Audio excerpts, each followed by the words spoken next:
Hola amigos de Contexto. Amigos, ya vamos terminando este mes de octubre y casi no nos hemos dado cuenta lo rápido que se nos ha ido este año, porque estamos inmersos todavía en las medidas y los cuidados del protocolo contra el COVID-19. La mala noticia es que ha habido un rebote en casi todos los países de Europa, principalmente en esos que más fuerte estuvo, por ejemplo, España e Italia, fueron números muy fuertes, también Bélgica, Holanda, y en América Latina y los Estados Unidos todavía no hemos salido de la primera ola. Aparentemente, el periodo de tiempo transcurrido entre la aparición de estos focos geográficos en los diferentes lugares de la infección ha variado entre 6 y 8 semanas. Recordemos que los primeros focos de este año, de este lado, fueron en Estados Unidos, en Nueva York, aparecieron por ahí por febrero, marzo, y invadió asimismo toda América Latina, incluyendo nuestro país. A partir de entonces hemos tenido mesetas, o sea, bajas, pero en ninguno de los países de más infectados se ha podido controlar, vamos a decir, con 0 casos de infecciones o 0 casos de muertes por semana en esta que llamamos la primera ola. En Europa, después de haber sido duramente afectada, bueno, marzo, abril, mayo, todos esos meses, algunas ciudades registraron semanas después de esto de 0 muertes.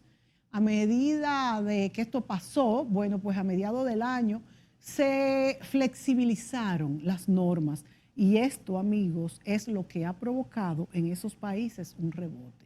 Desde las últimas semanas de septiembre, la infección con el coronavirus ha vuelto al 80% de los países europeos y se han vuelto a instalar las medidas de la mascarilla y los toques de queda. Quédese en su casa. Madrid, París, Londres, toda Alemania, Holanda, Bélgica, casi todos los países que más se infectaron. La buena noticia es que parece que la mortalidad es ahora ligeramente más baja porque se conoce mejor cómo tratar esta enfermedad. En América no podemos decir que hemos pasado de la primera ola, aunque en algunos lugares se ha estabilizado a la baja el número de casos. Esto ha causado gran preocupación, bueno, pues todo esto de este rebote, pero todavía más preocupación ha causado la noticia de la reinfección de 2 pacientes en Bélgica y Holanda, que según publicaron investigadores de Hong Kong. Y dicen que esto pasó con una cepa del coronavirus diferente y hubo un espacio de tiempo de 4 meses y medio después de haberse recuperado. En Corea del Sur, por ejemplo, se cerraron las clases de nuevo, volvieron a la educación virtual, como lo hacemos en nuestro país en este momento, justamente por el aumento de los contagios entre los estudiantes y los profesores.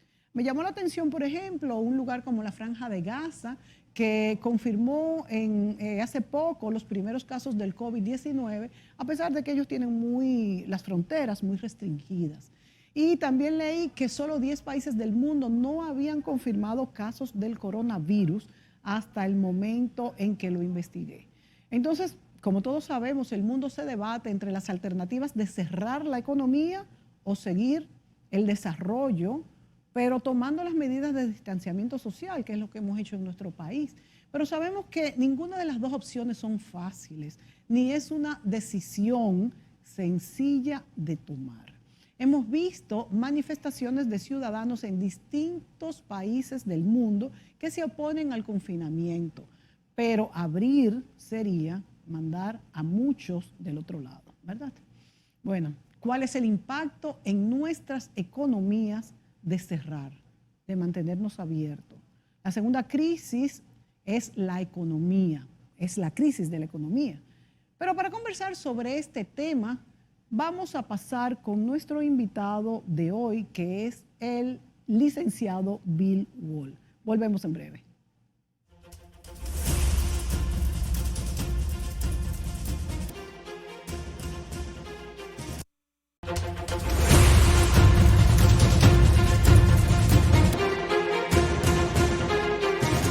Amigos de Contexto, estamos aquí con nuestro invitado de hoy, con el licenciado Bill Wall, amigo, conocedor tanto de la economía como de la situación mundial, en este caso, iba a decir regional, pero vamos a referirnos hoy justamente a esta pandemia del COVID-19 y cómo ha afectado la economía del mundo y cómo se refleja en nuestro país, ahora que tenemos un nuevo gobierno, que vamos al año 2021, donde tenemos un presupuesto ya aprobado.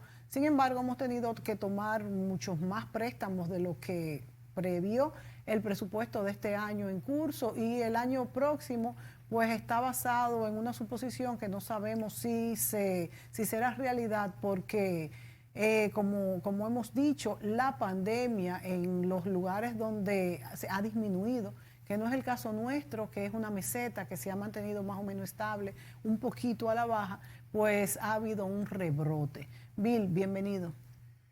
Pues bien hallada, muy bien, muy feliz de estar aquí. Hace tiempo que no venías a estar con nosotros.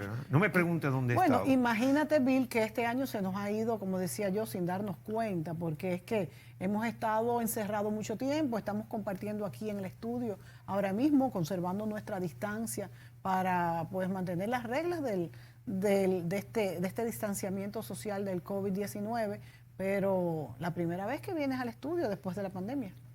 Sí. Es realmente la primera vez. Fíjate que yo nunca he llevado un estudio, una mascarilla de esta, pero sí, es la primera vez. Es interesante, tú dijiste que pasó muy rápido, ¿verdad? Yo creo que pasó muy rápido porque estamos deseando de que pase todo. Yo pienso lo mismo. Mientras está pasando, es lento. Lo que pasa es que días después decimos, pero qué pronto pasa, ¿verdad?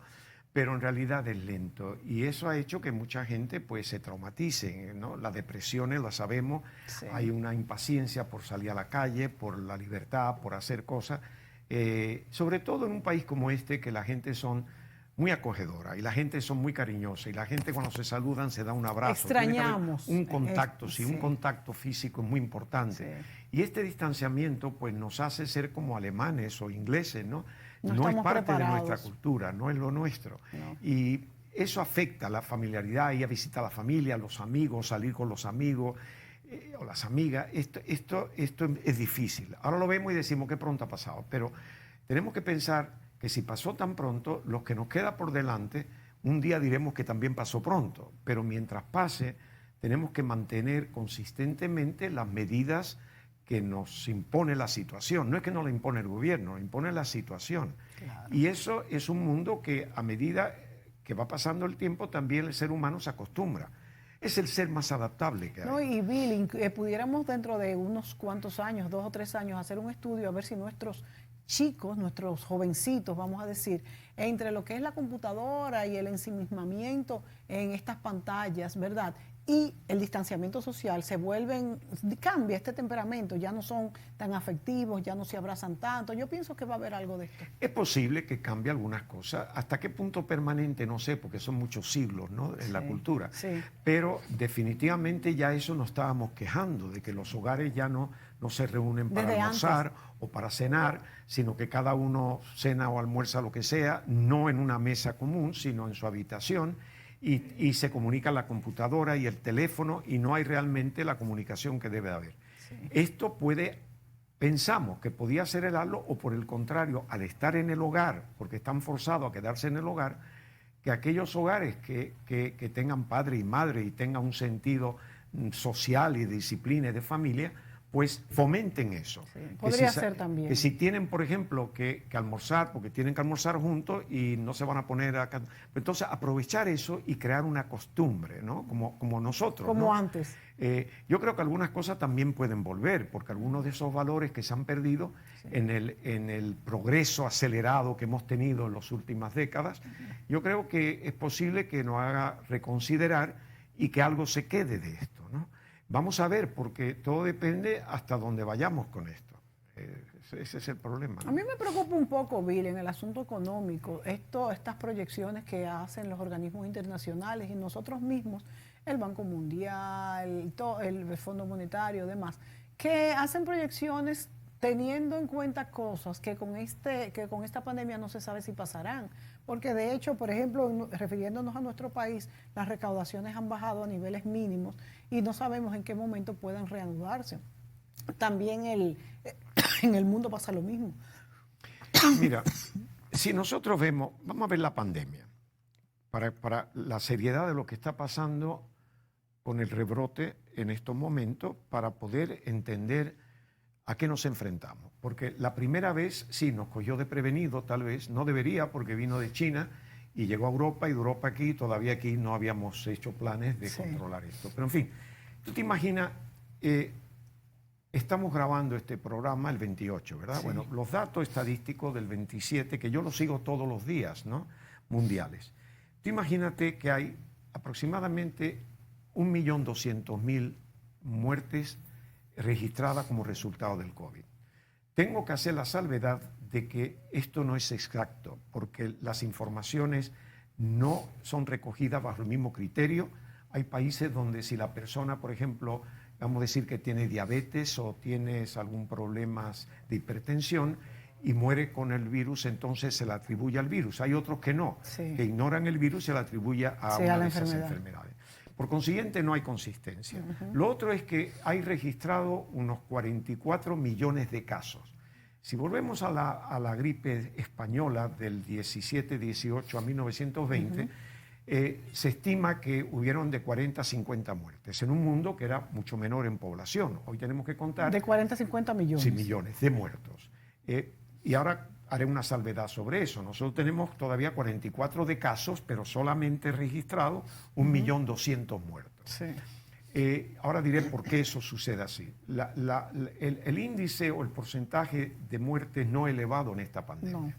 En comparación, digamos, ¿no? Pero son dos mundos diferentes. Estamos hablando precisamente de hace 100 años. Sí. Por un lado, hace 100 años las condiciones de salubridad eran muy pésimas, en fin, la ciencia ha avanzado muchísimo y esto se debe simplemente a los medicamentos existentes que se ha logrado identificar como efectivos para enfrentar la pandemia. Es decir, que tú puedes contagiarte y hay medicamentos para sacarte de ese contagio. De hecho, ha bajado la mortalidad en ese mismo sentido. Lo que no sabemos es si eso ya te inmuniza o no. Se cree, ha habido datos que en algunos casos puede volver. Bueno, los dos casos de Holanda y... Dos casos reportados, sí, pero ya tú sabes cómo es. Pero aún así, en muy poco plazo. Por ejemplo, digamos que esos casos surgieron en abril, mayo, tal vez junio, 3, 4, 5, 6 meses. Sí. No sabemos qué efecto, qué tiempo la inmunidad en el sistema puede quedar o no. Sí. Entonces, eso todavía está en el aire. Pero sí podemos alegar que hemos tenido un gran éxito en utilizar medicamentos existentes o una combinación, un cóctel que sirva para que podamos eliminar el efecto del COVID en el cuerpo, sea permanente o sea temporal. Sí. No nos debe preocupar mucho si es temporal por 1 año o 2, porque esperemos que la vacuna ya exista en ese momento. Pero en fin, tantos casos. Si nosotros vemos las muertes diarias en un promedio de la última semana, por ejemplo, andan como un poco más de 7.000 diarias en el mundo. Sí. Eso es respetable, pero estamos hablando de un mundo muy grande. Si vemos, por ejemplo, los casos nuevos que surgen en el periodo reciente, al día de contagios nuevos, la información al 27 era de unos 450.000 diarios nuevos. Bueno, pues eso está aumentando a un 10% de todos los récords que ha existido. Sí. Es decir, eso en términos que no voy a... no, pero el rebrote sí en España, por ejemplo, anda por los 300.000 casos, 200.000 casos diarios. En Francia está sobre los 300, casi los 400.000. Y han vuelto a cerrar la economía. En Gran Bretaña, o sea, los muertos han ido, no, pero han ido subiendo otra vez. Por eso. Pero si hablamos de 7.000 muertos al día, es muy diferente a tener 450.000 casos diarios en el mundo. Pero hay países como España, que fue el primer país en Europa, que tiene más de 1 millón de casos registrados. Francia tiene más de 1 millón de casos registrados. El Reino Unido está a 20 o 30.000 contagios de otro millón. Argentina tiene más de 1 millón. Colombia tiene más de 1 millón. Estados Unidos se está acercando a los 9 millones. La India se está acercando a los 7. Rusia pasa al 1,5 millones. Y de los 10 primeros, todos tienen más de 1 millón de casos registrados, a excepción del Reino Unido y México. Y ambos están en los 900 y pico de miles. O sea que en un próximo futuro van a estar en 1 millón. Quiere decir que los primeros 10 países prontamente van a tener todos más de 1 millón de casos registrados. Bueno, eso es preocupante hoy, tal vez más preocupante, midiéndolo en el sentido que lo que fue hace 100 años. Por una razón. Hemos tenido éxito en el desarrollo de la ciencia a través de los años que ha permitido precisamente esos medicamentos que ha controlado las defunciones.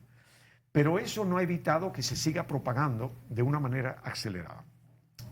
Y eso evidentemente se debe también a la estructura económica. Y la estructura económica, si vemos qué ha pasado, vemos que para el mes de mayo, abril-mayo, estábamos muy conscientes, había el pico básicamente, porque todas las restricciones comenzaron en marzo, pero ya para mayo-junio empezamos ya a pensar que se podría abrir en julio, lo que sea. Esa es la época de verano. Países como España, países como Italia, como Francia, que dependen del turismo. En España llegan más de 80 millones diarios de turistas, no ahora, pero vamos. Claro, ¿sí? ¿cómo ha sido con una afectado su población economía de 47 también? millones. Sí. En Francia es un poco más alto. O sea que tienen turismo anual por encima de la población del país. Italia igual, son muy atractivos. Entonces, estos países evidentemente cuando llega el verano y consideran que ya tienen controlado hasta cierto punto el contagio, empiezan a abrir. Y empiezan a abrir de una manera tal vez medida, pero que la gente exageran, porque la gente salen, quitan el toque de queda y la gente salen como ganado de un corral, al pasto, ¿no? Y después tenemos el otro impacto a finales de verano, que es la apertura de colegio. Y esa apertura se exagera, porque primero el distanciamiento no se mantiene. Es difícil en los colegios mantener el distanciamiento. Pero se puede hacer, con mucho cuidado, se puede, en países muy disciplinados. Que no por ejemplo, es el usted nuestro, va, por ejemplo, a Toronto, el caso de mi nieta, que cumple 8, cuando se abrió el colegio en primaria, el tercero que ya iba, decían, bueno, para esa edad la mascarilla puede ser voluntaria. Y yo tengo fotos que creo que te envío una a ti, donde fuera del colegio, que estaban con las profesoras, porque los padres no se podían acercar al colegio, todos tenían mascarilla, todos los niños. Mi hija me dijo que todos fueron con mascarilla. Hay ese concepto porque quieren proteger a sus hijos.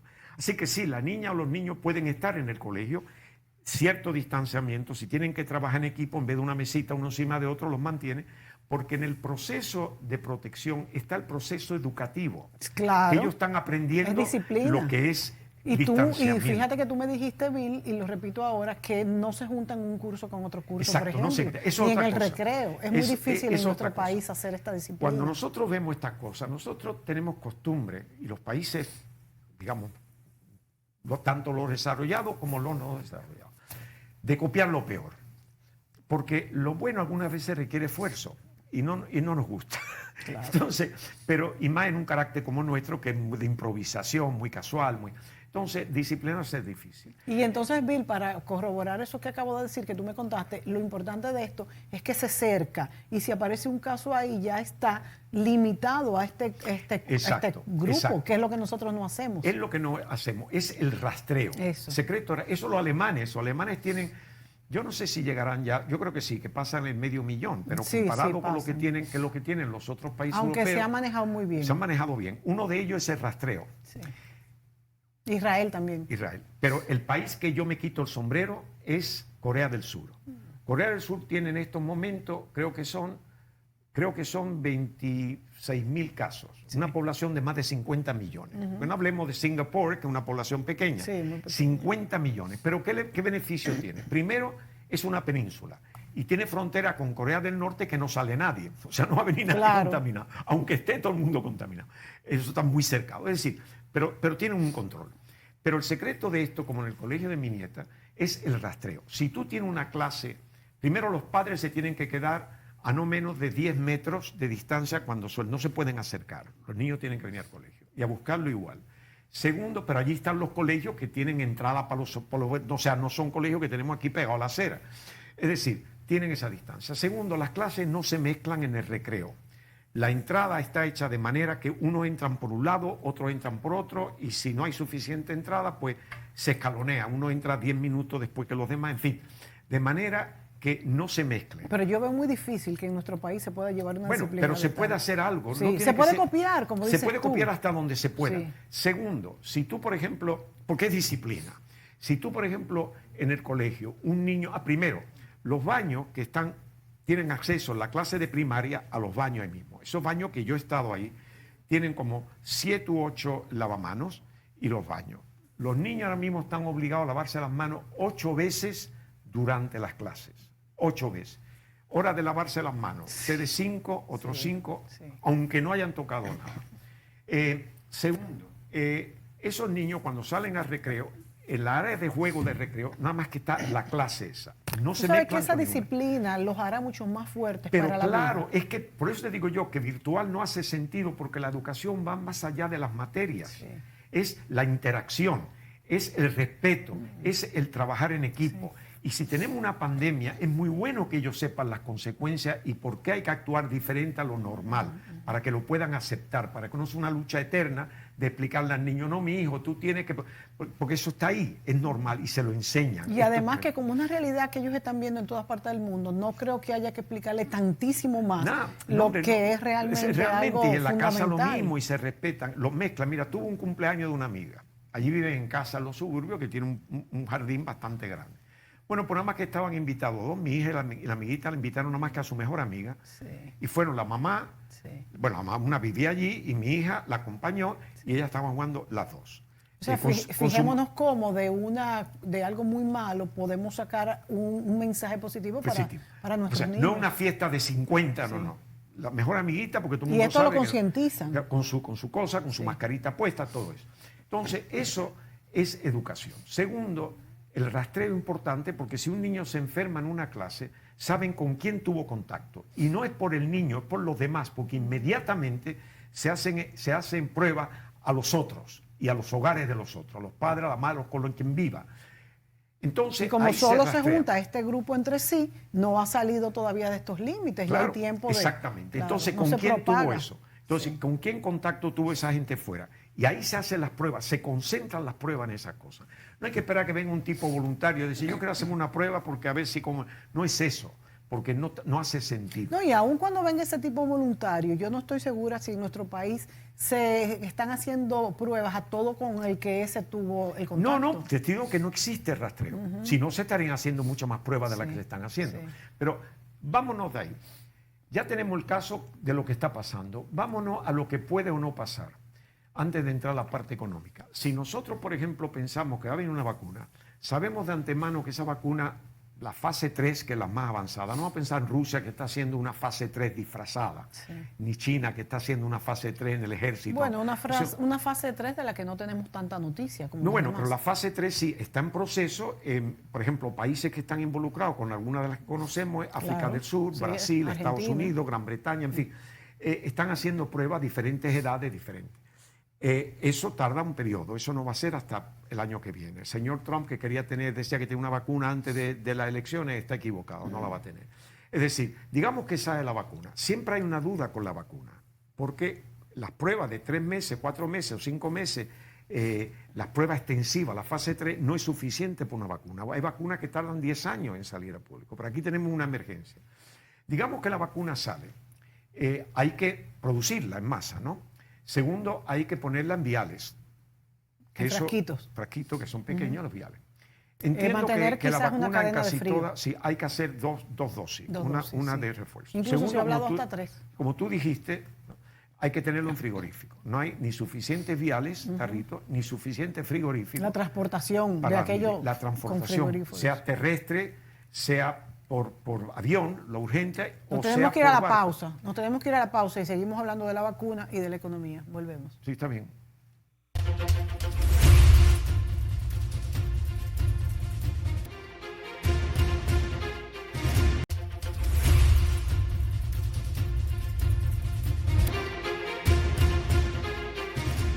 Bill, la mayor preocupación, la vacuna. Sí, la mayor preocupación que tengo yo con respecto a la vacuna, y debo aclarar que para todo el mundo que sepa de antemano que yo no soy profesional de la medicina, ni mucho menos, pero me he vacunado muchas veces a través de mis años, ¿no? Pero sí tengo que aclarar lo siguiente. La vacuna va a surgir, evidentemente, hablamos de una población de 7.800 habitantes en el mundo. No creo que todos serán vacunados, pero sí, en muchos países estamos hablando de cientos de millones de personas que hay que vacunar. Sobre todo en los centros de mucha concentración, ¿no? Poblacional. La vacuna sale y digamos que al país nuestro llegan de inicio, no creo que sea de los primeros, pero vamos a decir que de inicio, que eso podría ser a mitad del año o o en primavera lo antes, porque son muchos países los que están en fila, digamos que llegan 200, 300.000 vacunas. Nos vamos a encontrar primero que desde ahora teníamos que hacer, y todos los países deben de hacer, a mi criterio, el listado de preferencia. Vulnerabilidad. ¿Dónde vamos a empezar? No necesariamente. ¿Los médicos? No, necesidad. Sí. Los médicos, obviamente, porque sostienen el sistema de salud. Después, mucha gente dice, bueno, lo de mayor edad, digo, no, pero vamos a ver la lógica. Segundo, evidentemente, la seguridad, la policía, la cuestión de bomberos, la Fuerza Armada. Después tenemos que ver las personas que proveen los servicios sociales esenciales. Mantener la energía eléctrica, sin la cual no podemos tener la vacuna en frigorífico, no vamos a tenerlo en hielo. Segundo, aquellos que proveen el agua y aquellos alimentos que son necesarios. Las cajeras de los supermercados, por los que mantienen el transporte, obviamente, porque dependemos de eso. Es decir, hay que hacer un listado que me gustaría que los países llegaran a un acuerdo sobre el listado, porque eso se fundamenta en lo siguiente. No se trata solamente de que uno sea más vulnerable que otro, sino se trata de la recuperación económica. Aquí nos enfrentamos a dos problemas graves. Uno es salud, que debemos de tratar de resolver o de ir paliándola, digamos, y la otra es la recuperación económica, sin lo cual nosotros vamos a volver años atrás y no podemos. Se estima de que, por ejemplo, posiblemente para el año final de año pueda haber unos 265 millones de personas con hambruna en el mundo, como resultado de lo que ha sucedido en este año. Si seguimos en esta, pues eso se va aumentando. Eso es un ejemplo, hambruna. Eso no es cuestión de tener un poco de hambre a fin de día. Sí, todo eso son consecuencias. Tenemos que recuperar la economía y tenemos que hacerlo inteligentemente. No podemos abrir todo de golpe porque ya sabemos las consecuencias. Entonces, eso se me ocurre que si llegan 500.000 de vacunas, 200, 300 millones de vacunas, yo creo que los países deben de estar de acuerdo de que no, aquí le vamos a dar preferencia a los mayores de 90 años, porque es que el mundo está tan conectado, interconectado, que debemos tener esas prioridades bien establecidas. Debe ser un protocolo mundial, quizás. Después tenemos que hacerlo, pero es que no ha visto nada escrito de que hay un entendimiento, digamos. Al menos que un país produzca, por ejemplo, Estados Unidos produzca toda la vacuna y se la 1.000 millones de vacunas y se la ponga que le dé la gana sin Claro. respetar, pero no sería lo lógico. Sería lógico de que empezaran, aunque Estados Unidos tiene 330 millones o 35 millones de habitantes, en proporción a nosotros pues tendrán más vacunas, pero que sea dirigido a los mismos sectores, porque dependemos uno de otro. El mundo está interconectado. Lo otro es, por ejemplo, y además hace sentido, ¿no?, para recuperar la economía.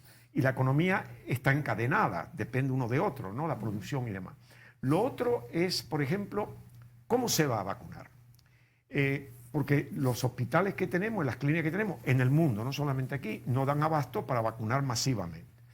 A mí se me ha ocurrido una de estas ideas de que nosotros tenemos en la cédula el colegio electoral y que está cerca de nuestras viviendas, lo cual es sencillo, no tenemos que desplazarnos. Sí.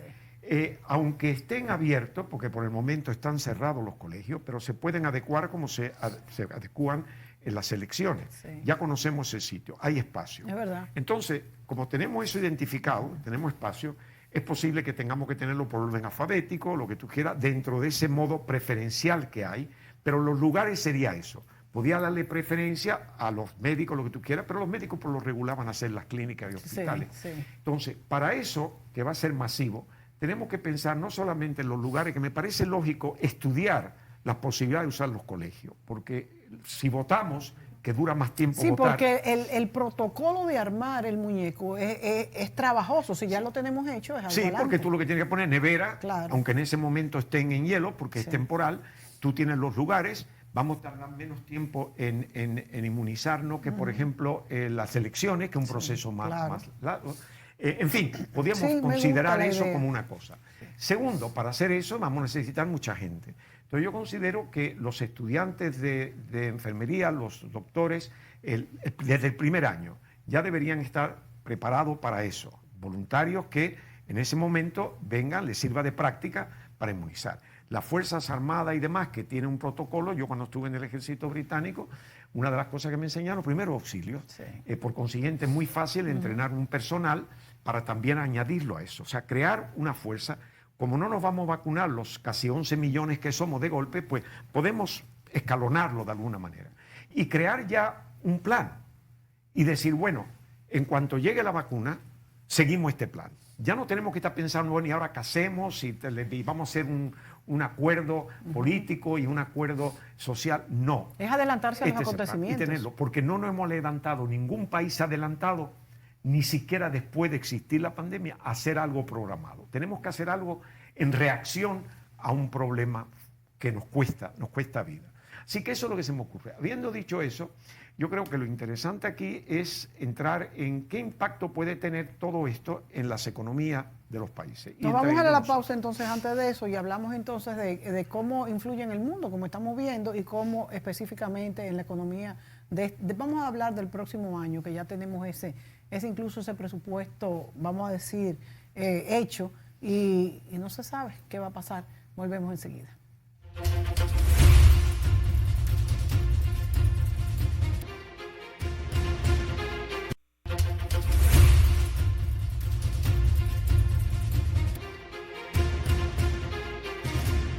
Amigos, hablamos con Bill Wall y las consecuencias económicas en este momento y para el año 2021 en nuestro país y en el mundo. Bill, como decíamos, el mundo está interconectado, por ejemplo, sin turismo, sin remesas, sin exportaciones. Bueno, ¿cómo recaudamos? Además de todo, no solamente cómo seguimos manteniendo los empleos, cómo podemos quitar los programas FASE y demás para ti, pero también el dólar, por ejemplo, cómo mantenemos nuestra moneda se ha mantenido, que hasta ahora no ha seguido devaluándose.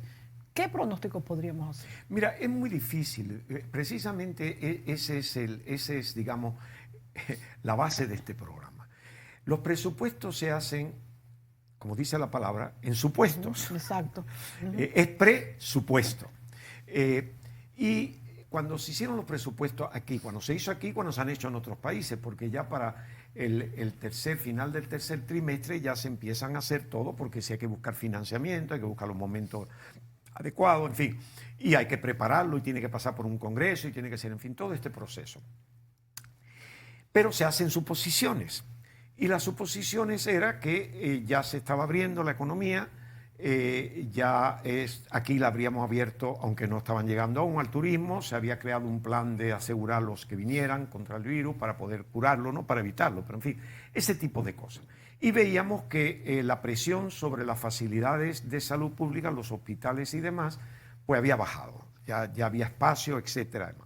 Todo eso se veía muy bonito. En esas suposiciones se podía considerar que si una vacuna surge en abril, de nuevo no creo que se había estudiado cuánto tiempo, y lo más que el tiempo es qué porcentaje debe de estar vacunado de la población para nosotros sentirnos seguros de una apertura casi total. Claro. Un 60, un 70, este país está muy cerca de los 11 millones. Y una vacuna que salga en abril, ¿cuándo tendremos nuestro país cubierto? Exactamente, pero digamos, estamos cerca de 11 millones. ¿Qué tenemos que vacunar? ¿7, 8 millones para estar seguros o todavía no? ¿Qué pasa con los que vienen de fuera? Que no obstante todos los protocolos pueden traer contaminación nueva, como ha pasado en Europa. Claro. Entonces, esta situación podíamos ver, y yo he visto estadísticas publicadas aquí, de que ya para el año que viene, nosotros este año terminaremos con un Producto Interno Bruto deficitario, llamémosle, un crecimiento negativo, que a mí siempre me hace gracia esa expresión. Y el año que viene hay quien ya habla de que posiblemente estemos nivelados o tengamos lo posible. Eso está basado en suposiciones que, basado en este rebrote que hemos visto, empiezo a ponerle punto de interrogación. Claro, porque es que no podemos hacer proyecciones en este momento. Punto de interrogación. Primero, porque el turismo es fundamental. Nosotros no vamos a sustituir los 7.000 millones de dólares que representa el turismo y lo que eso de consumo, por ejemplo, de productos nacionales, de agrícolas y demás, que esos 7 millones consumen a todos los niveles. Se estima de que cada turista aquí gasta $100 y pico al día. En fin, todo eso. Eso se puede asumir que para mediados de año, yo creo el presupuesto no sé lo que dice, pero se podía asumir que para mediados del año que viene, basado en las cifras, ya empezamos a tener un turismo elevado. Las cifras que surgen hoy es que en el mes de octubre, las primeras 3 semanas de octubre, han llegado 21.000 turistas. Eso es muy bajo, eso es sumamente bajo. Algo más elevado que septiembre, pero sigue siendo muy bajo. El hecho de que haya líneas aéreas que han abierto esto es muy delicado, porque digamos que el rebrote en esos países, vamos a dejar digamos que de buena primera un turista canadiense viene aquí, pero al volver a Canadá tiene que pasarse 14 días en cuarentena. Claro, ya no va a venir. O lo europeo, que somos nosotros los que vamos a tener que poner cuarentena para venir porque allí hay una situación muy delicada. Es decir, ¿qué ha pasado en España? El caos que ha pasado en España no solamente porque tengan más de 1 millón de casos registrados, sino porque además ha paralizado de nuevo, ya que comenzaba, ha paralizado de nuevo. Y es peor, esa segunda paralización que si lo hubiéramos llevado más lentamente de un principio. Entonces yo creo que esa cifra de la economía me parece hoy un poquito cuestionable, porque esto es de un día a otro. Y el turismo va a seguir ahí. El oro está en 1904, 1905, la onza Troya, eso llegó casi a los 2000, pero se ha quedado por debajo de 1 millón. No creo que eso realmente cambie mucho. Las elecciones de Estados Unidos es otro elemento que incide, la vamos a tener el día 3 de noviembre. Algunos anticipan, de acuerdo a las estadísticas, las encuestas, que va a ganar la oposición, en este caso Biden. Pero el hecho es que eso va a traer también un elemento de incertidumbre. El mercado de valores siempre ha respondido favorablemente a las medidas de Trump. En los últimos tiempos, las últimas 2 semanas, yo he visto una baja significativa en los índices de la Bolsa de Valores. Es decir, ya empiezan a calcular dentro de los precios, empiezan a incluir ese elemento de que pueda haber una incertidumbre, una desconfianza o que duden de que pueda seguir creciendo, porque ha crecido. El Dow no tanto, el más representativo de todo eso no es el Dow. Pero si vemos, por ejemplo, el Standard & Poor's, el S&P, eso ha crecido como un 7, un 8, un 10%, que eso es muy por encima de muchos índices y además de eso, por encima de la inflación. Pero el fenómeno es que el Nasdaq, que son de acciones del sector digital, del sector .com, del sector todo esto, está en 38% de aumento sobre el año pasado. Sí, pero acuérdate que es lo que más se usa en Está este bien, momento. pero no es el representativo de toda la economía. Sí, claro. Ahí te dice que hay un sector que tiene mucho atractivo. ¿Por qué? Porque tiene un nuevo Apple, porque tuvieron no sé qué, y todo eso son ahí. Y ahora todos nos comunicamos por tecnología. Por esto. Es decir, y el 5G y todo eso. Pero tiene eso. Eso también te dice qué está pasando con la economía. Sí. Nosotros aquí vemos que la zona franca ha ido bastante bien. Se anticipa que este año va a cerrar al mismo nivel que el año pasado, si todo sigue igual, claro está. El oro te dije que no era gran cosa, las otras exportaciones todavía. Es decir, yo no veo en estos momentos que haya una expectativa elevada, positiva en este aspecto. Yo creo que vamos a tener que reajustar esto continuamente. Las recaudaciones incluso del ITEBI bajaron, que quiere decir que el consumo las recaudaciones muchísimo. del Estado van a bajar, pero el Estado ha tomado prestado más de 4.500 millones de dólares, que es por lo que el peso no se ha movido.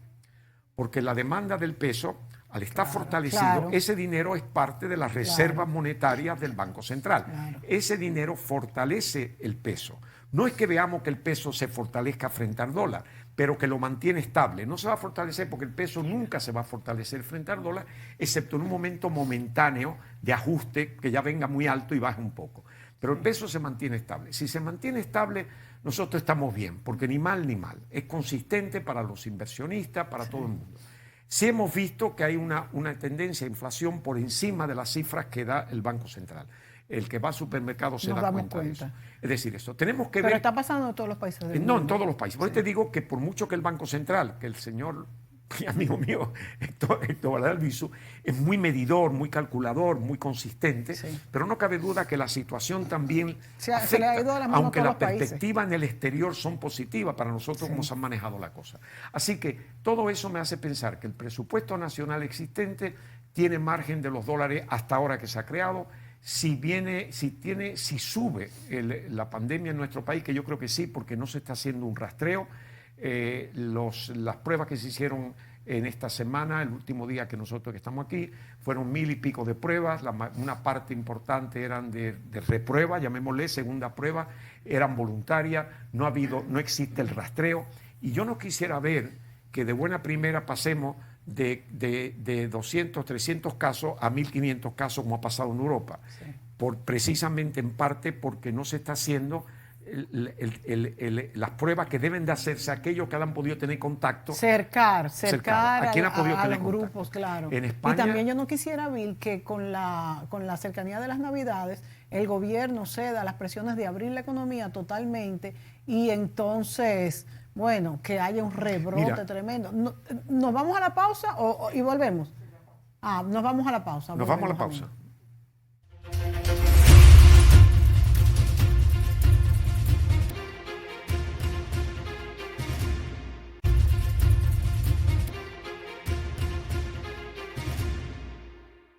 Bueno, Bill, te decía en la pausa que me preocupa un poco que el gobierno ceda ante tanto, porque hay la verdad que un llamamiento a abrir la economía, la gente cansada, los comerciantes, los de los restaurantes, y flexibiliza del todo ahora para las Navidades, que tengo la impresión de que eso es lo que se quiere. Se quiten las medidas de toque de queda y volvamos para atrás. Sería peor incluso para el más afectado económicamente. Es muy delicado, mira.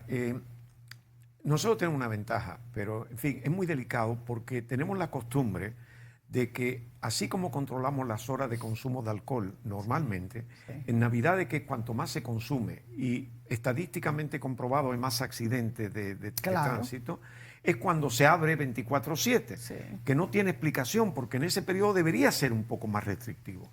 Que no, como tú dices, eso me hace pensar que son muy capaces de decir, pues vamos, ¿verdad?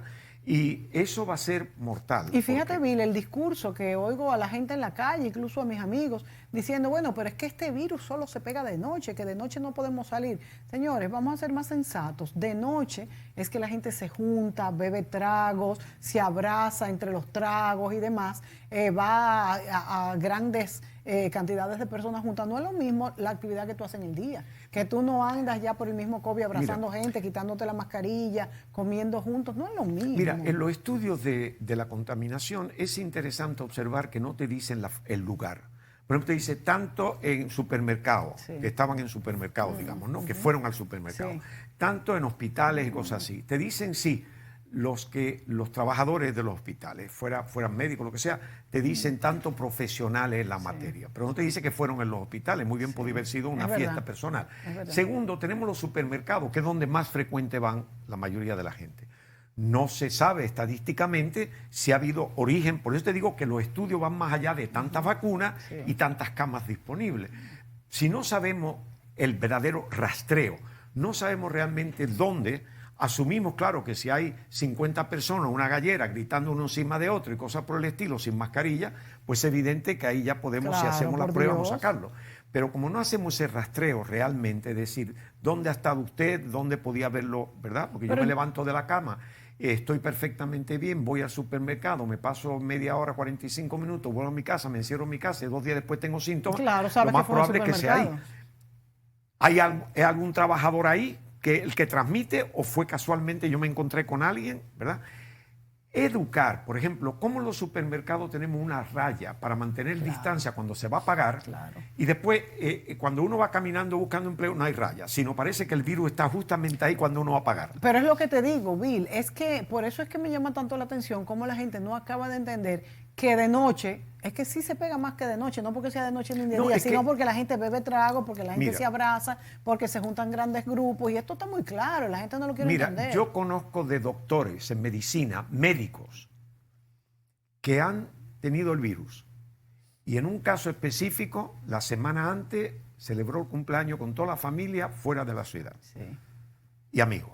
Entonces, y allegados. Entonces, tú comprenderás que aún dentro de la profesión, la necesidad, sobre todo en este caso del dominicano, de celebrar los cumpleaños, que es sagrado, de celebrar aniversario de cosas que la sociedad, la cultura lo obliga, noblesse oblige. Yo creo que eso tenemos que entender, que no podemos hacerlo. Si yo, por ejemplo, por ir al supermercado, que debo de ir al supermercado, aunque yo puedo llamar y que me traigan, digamos que eso me ocurre al supermercado. Yo tengo una justificación y eso, como tú bien dices, va a ser de día, no va a ser a las 3 de la madrugada. Por mucho control que haya, lo que cuenta es la actitud y la actuación del individuo, de nosotros. Ahí es que depende. Y tenemos que pensar en los otros, porque si nosotros nos contagiamos y vamos al hogar, vamos a contagiar los que estén en el hogar. Y si en el hogar hay una persona mayor, que es mucho más vulnerable, vamos a tener un problema. Y además otra cosa, la responsabilidad social en cuanto a que yo voy a ocupar una cama en el hospital por estar de irresponsable, mientras que otro quizá voy a impedir que otro se cure. Entonces también tengo que pensar en esto. Ahora mismo tenemos cama, ahora mismo tenemos la facultad de esto, pero hay que tener mucho cuidado porque eso de en poco tiempo, por ejemplo, en Bélgica ya colapsó el sistema de salud pública. Sí.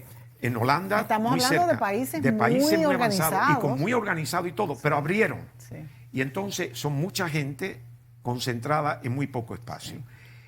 Eso es lo que tenemos que tener presente aquí. Si nosotros queremos abrir el turismo, tenemos que cuidarnos. Vamos a dejar de hablar de las 7 repúblicas y que somos la república. Vamos a mostrarlo por el ejemplo, por tener una disciplina que no se asocia con el Caribe, ni los países latinos del Caribe, ni con el sur de España, ni el sur de Italia. Una disciplina que va a sorprender al mundo. Vamos a decir, esto va a sorprender al mundo como venir aquí y venir a la playa y de bueno subir a Constanza y ver la temperatura y los pinos de Constanza. Eso sorprende. Por nosotros vamos a sorprender con un sistema, no diciéndolo, sino aplicándolo. Y empieza por nosotros mismos. Si nosotros lo aplicamos nosotros mismos, vamos a demostrar primero el beneficio de ir abriendo paulatinamente sin que haya esta alta y baja de abrimos hoy, mañana cerramos y cosas por el estilo. Vamos a hacer eso. La economía va a sufrir en consecuencia a nuestra habilidad de producir o de dar servicios. Si no lo hacemos, entonces vamos a retroceder. Desafortunadamente en la vida nosotros no retrocedemos, cumplimos edad y se nos queda. Retrocedemos, avanzamos en las enfermedades. Esto es una guerra contra un virus y en la guerra se pierden muchas libertades. Y nosotros tenemos que pensar en el futuro de nuestros hijos, de nuestros nietos, de las generaciones futuras. Vamos a tener un problema serio, señores, con la educación. Yo no concibo que el plan a distancia, que no lo he visto en ningún otro país, va a funcionar aquí. Vamos a darnos cuenta que vamos a tener que hacer ajustes drásticos en algunos casos que vienen y posiblemente las autoridades lo prevén. Eso nos va a retrasar el año escolar. Muy delicado porque nosotros estamos en el 80 y tanto lugar del mundo en cuestión de educación. Delicado. Entonces, mucho cuidado con inventar cosas nuevas, hacer inversiones grandes en equipos que después no tenemos la forma de usarlo adecuadamente. Mucho cuidado. Vamos a ver qué se está haciendo en el mundo, qué funciona lo que se hace fuera, qué no funciona lo que se hace fuera y dentro de nuestros medios qué podemos aplicar aquí y explorar eso. Ya tenemos marcado que esto se ha hecho fuera y no funciona, esto no, podemos hacer un híbrido, podemos hacer un ajuste, pero ya bajo las pruebas que han sufrido otros países más adelantados que este nosotros. Es un programa más bien para llamarles la atención a ustedes, que no podemos bajar la guardia, que tenemos que mantenernos vigilantes, que tenemos que hacer cercos de cuando aparece el virus en nuestra familia, en el grupo de amigos, esas personas todas hacerse la prueba, mantenerse en cuarentena, no hacer grandes desperdicios de dinero, tratar de que las autoridades cojan ejemplo de países que lo han hecho mejor. No sé el caso de cómo habrá sido el caso de Israel, donde sé que tenían un app, por ejemplo, en el celular, porque es muy importante de que se aparezca el virus y los síntomas me refiero y seguido se vaya al médico. No es lo mismo el tratamiento de una persona que va a los primeros síntomas al médico y se medica a los que se descuidan, por ejemplo, independientemente que tenga... Pero claro, esto mira, yo Canadá, por ejemplo, entro en Canadá y tengo una app para llenar formulario antes de llegar al país. Exacto. Ya lo muestro así y se acabó. Sí. Es decir, aquí tenemos que hacer cosas semejantes, un poco de imaginación. Pero mira, 30 segundos. Nosotros estamos aquí, tenemos las mascarillas, nos las quitamos obviamente, pero tenemos una distancia. Suficiente. Los camarógrafos que están presentes, tienen ambos, sus mascarillas. A una distancia bastante lejana de nosotros y uno que ni lo vemos, tienen su mascarilla puesta. Eso es un ejemplo de responsabilidad. Y nosotros estamos distantes, ¿verdad? Pero porque tenemos que hablar, pero eventualmente cuando termine este programa nos ponemos la mascarilla. O sea, eso ya es costumbre. Llevamos 8 meses de esto. Claro, tenemos que cuidarnos para que el país pueda seguir funcionando. Amigos, se nos acabó el tiempo. Como siempre, agradecerle a Bill Wall por estar aquí compartiendo estas reflexiones que siempre son muy importantes, mucho más ahora en este tiempo de coronavirus. Hasta la próxima, amigos.